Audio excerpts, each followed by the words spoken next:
करेंगे रिपोर्ट्स की, ठीक है। करंट अफेयर चैप्टर 4 रिपोर्ट के लिए मात्रा देखिए, एक रिपोर्ट आती है UNFCCC यानी कि United Nation Framework Convention to Climate Change, ठीक है। इसकी रिपोर्ट के अनुसार वर्ष 2020 में ग्रीन हाउस गैस के उत्सर्जन में भारत ने कमी की थी, कितनी की थी? 7.93% की। इसके बाद दूसरा आता है, ठीक है, भारत मौसम विज्ञान विभाग के अनुसार 1901 के बाद सबसे गर्म भारत का वर्ष कौन सा है? 2023, और इसका औसत तापमान कितना था? 25.60 डिग्री सेल्सियस था, ठीक है। इसके बाद आता है एडीआर रिपोर्ट, ठीक है। एडीआर रिपोर्ट मतलब एसोसिएशन ऑफ डेमोक्रेटिक रिफॉर्म, ठीक है। सबसे अमीर मुख्यमंत्री कौन है? चंद्रबाबू नायडू आंध्र प्रदेश, ठीक है। सबसे गरीब मुख्यमंत्री ममता बनर्जी पश्चिम बंगाल, ठीक है।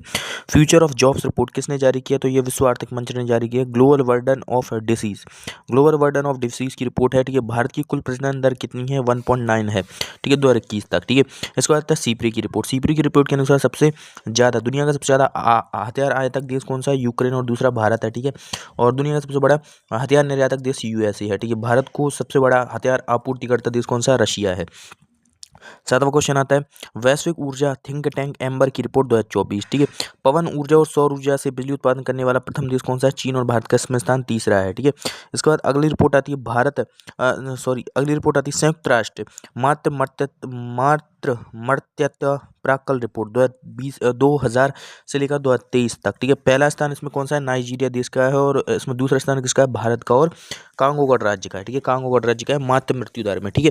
विश्व बैंक की रिपोर्ट गरीबी और समानता संक्षिप्त विवरण 2011-12 से 2022-23, ठीक है। 2022-23 की बात करूँ तो कितने करोड़ लोग गरीबी रेखा से ऊपर आए हैं? तो ये आए हैं 17.1 करोड़ लोग। इसके बाद आता है 10वां क्वेश्चन सड़क परिवहन और राजमार्ग मंत्रालय की सड़क दुर्घटना 2023 रिपोर्ट, ठीक है।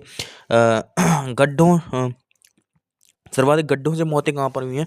उत्तर प्रदेश राज्य में हुई। इसके बाद आता है शिकागो विश्वविद्यालय के वायु गुणवत्ता सूचकांक के अनुसार, ठीक है। शिकागो विश्वविद्यालय के वायु गुणवत्ता सूचकांक के अनुसार भारत का सबसे प्रदूषित राज्य कौन सा है?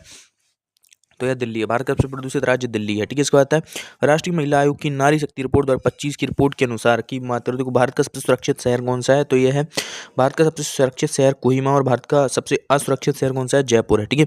नमूना पंजीकरण प्रणाली सांख्यिकी रिपोर्ट 2023 के अनुसार भारत की शिशु मृत्यु दर कितनी है? 25 है। भारत की शिशु मृत्यु दर कितनी है? तो ये 25 है।